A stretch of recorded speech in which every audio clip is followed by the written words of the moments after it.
Hi everyone, and welcome to my talk on the magic of CBD and the benefits it can bring for reducing pain, easing anxiety and stress, and helping to get better quality sleep. So my name's Mary Biles. I'm an author. I have a book coming out at the end of next month called the CBD Book, The Essential Guide to CBD Oil. I also mainly write for an organization called Project CBD, which is a non-for-profit in California in the United States. And I'm a host of a podcast called Cannabis Voices. So let's crack on and find out more about CBD. So I'm going to share my slides. And well, what is CBD? So CBD is the sort of shortened way of saying cannabidiol, which is a naturally occurring compound in cannabis sativa, which is also known as a cannabinoid. Cannabinoids are only found in cannabis. Most of the CBD that you'll find on the market, certainly in Europe and in North America, is actually extracted from hemp. So hemp is cannabis, but it contains very low amounts of THC. So THC is the bit that gets you stoned, essentially. So in the United States, that's 0.3% THC, and in Europe, that's 0.2%. So hemp is a very interesting plant. Very briefly, just to say, you know, it's a kind of wonder plant, really. It not only is it's got very strong fiber that whole fleets of Navy were sent to war with sails and rope that are made from hemp.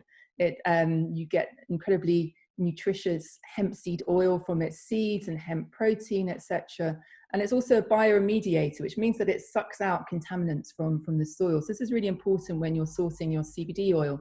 Ideally, it should come from organic hemp, organic certified hemp, because imagine if your hemp was grown on contaminated soil, or I don't know, by a kind of polluted river, it would be literally soaking up those contaminants, and then you'd be taking it for your health, which doesn't make sense. Very important, CBD is non-intoxicating, so you're not going to get stoned. It is legal because it contains only the very trace amounts of THC, or sometimes no THC.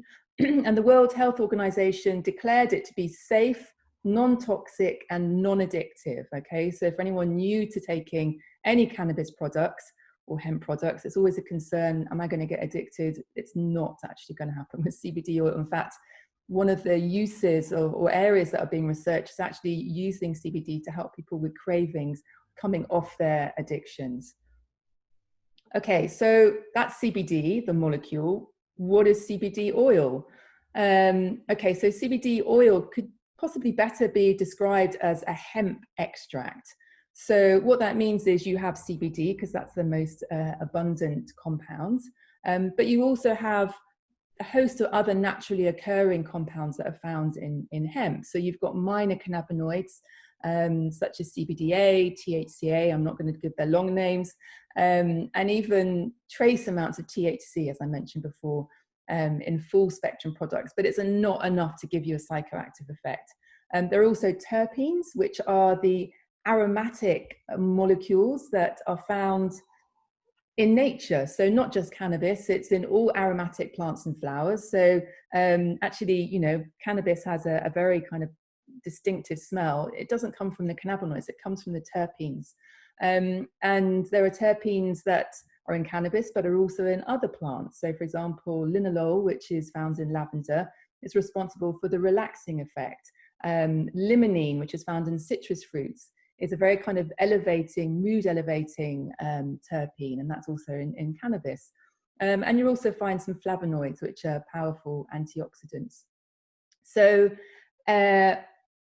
with your hemp extract, your full spectrum CBD hemp extract, you've got all these molecules together, which are creating a kind of synergy, which is known as the entourage effect. So if you think of like a movie, you have the protagonist, the main actor, which, okay, they're great, and you wouldn't have the movie without them, but you also need the rest of the cast, and you need the extras to kind of, you know, to really have a whole experience. And the same goes with CBD oil. You've got the kind of protagonist, which is the CBD, And then you've got its entourage of other players which are supporting its role and potentiating its effect.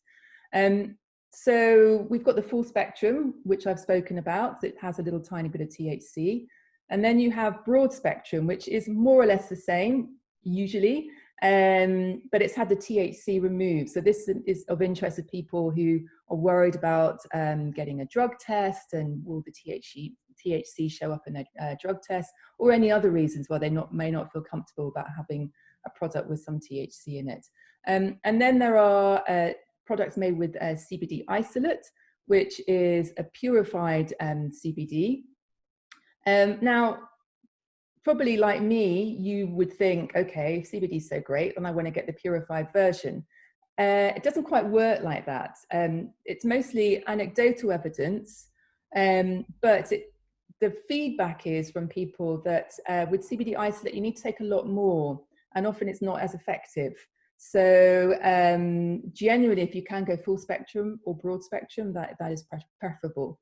And just to say, these CBD oil products are classed as nutritional supplements, so they're not a medicine, and companies that are selling them shouldn't be making any medical claims. And how to take them? Well, I'd say the most popular is in tinctures or drops like this. So literally you take the CBD under your tongue and you hold it there just to kind of help with absorption. Not everyone likes the hempy taste. I love it. If it hasn't got the hempy taste, I'm like, God damn it, where's the hempy taste? But for other people, they're like, that's a bit too much. So they might prefer CBD capsules or soft gels. Vaping, again, is very popular, particularly for people who want to have a more instantaneous effect, because it's the quickest way of getting the CBD into your bloodstream, although there is some kind of safety issues potentially.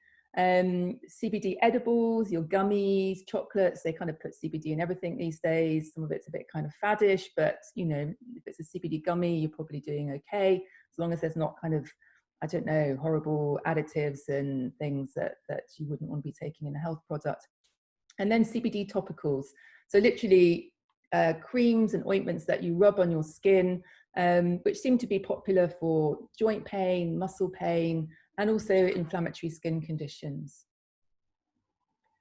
So how does CBD work? Well, I'm not going to kind of bore you too much with the science, but just to say, I love this description of it being a promiscuous compound. So what that means is it kind of gets around by activating multiple molecular targets at once. So perhaps for what we're talking about today, we'd be interested in its activation of the serotonin receptor. So we know that serotonin is a neurotransmitter that relates to our mood and keeping us kind of anxiety free. So, and studies show that the general calming effect of CBD very much comes from its activation of this particular class of receptor. But also CBD binds with another class of receptor called the TRP1 receptor, which relates to regulating pain perception and inflammation in the body and body temperature.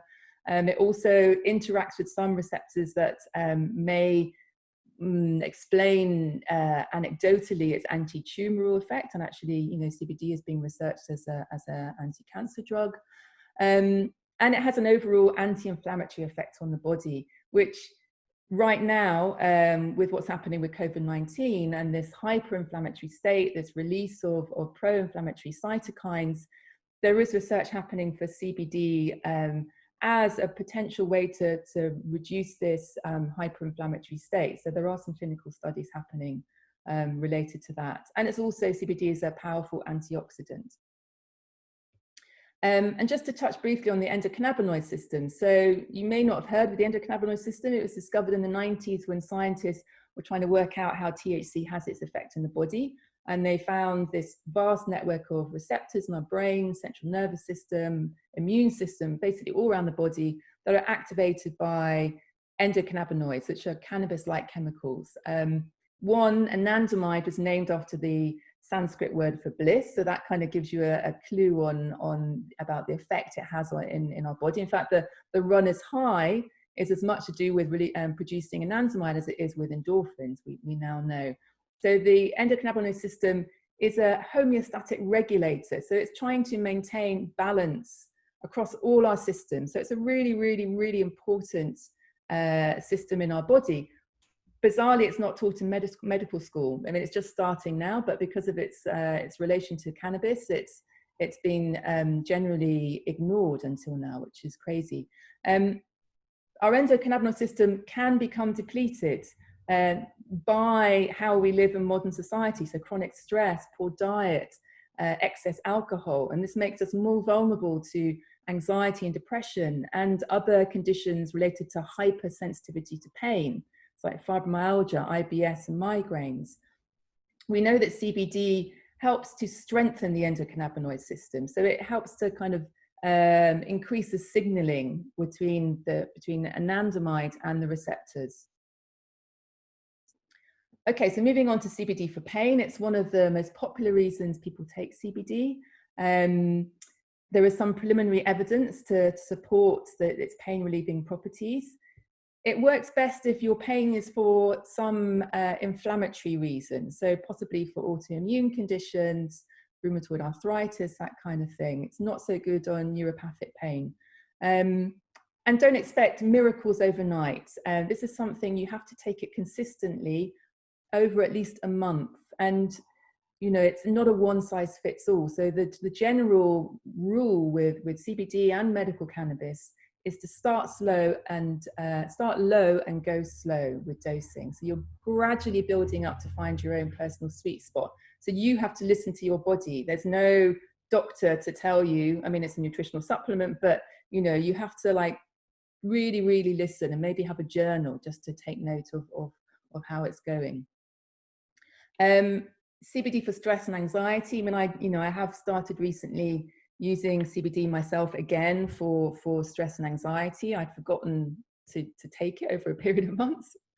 And yeah, I mean, I was feeling with the whole kind of COVID-19 thing, the confinement, I was feeling a bit stressed, it's got to be said.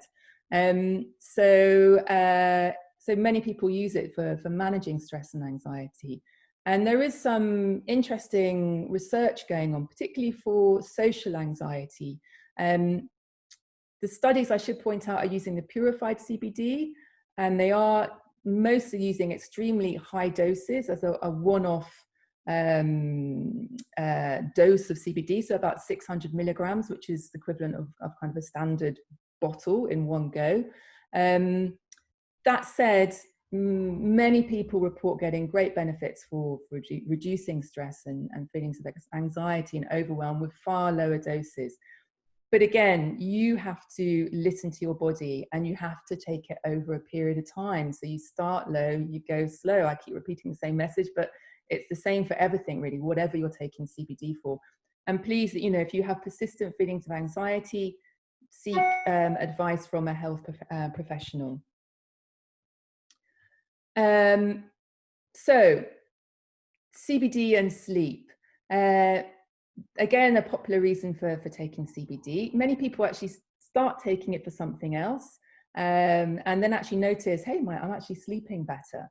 So an important thing to note is CBD has a biphasic effect, so particularly for sleep. So for some people, a small dose might leave them feeling quite alert, and then a high dose makes them feel sleepy. For other people, it's the other way around, or it's just, you know, it may not have that effect at all. So it's a very kind of individualized relationship with CBD. But if you're taking CBD for sleep, it's probably a good idea to not take it directly before you go to bed in case you have that sensitivity and it makes you feel more alert. So maybe just take it in the morning or at lunchtime. And just some quick advice for how to find a good product. Again, as I said before, go organic. Look for companies that have third-party lab tests. So you see what's in your CBD oil. Has it got the CBD that it says, the other cannabinoids? Ideally, what are the terpenes? And you want to know what is not in the product as well. So is it free from heavy metals, mold, etc.? Ideally, full spectrum. If not, broad spectrum. You choose your own delivery method. You may need to try out a few yourself, what's more convenient. Again, don't go for the cheapest Nor the most expensive, actually. There's a lot of premium brands. This is like, you know, there's a kind of green rush going on with CBD, and I noticed a lot of premium brands which feel to me a bit more kind of style over content. So, you know, kind of fancy packaging and that kind of stuff. It's not necessary, frankly. And be prepared to try more than one product. So don't be put off if like you first try something and it doesn't really work. Maybe go and check out a CBD Facebook forum, get some advice from other people, and, you know, maybe try something else before you give up. So that's it. Thank you for listening. There's some more information about me on my website, about the book, the podcast. There's some more articles if you want to kind of see some more of my writing. And I look forward to answering your questions.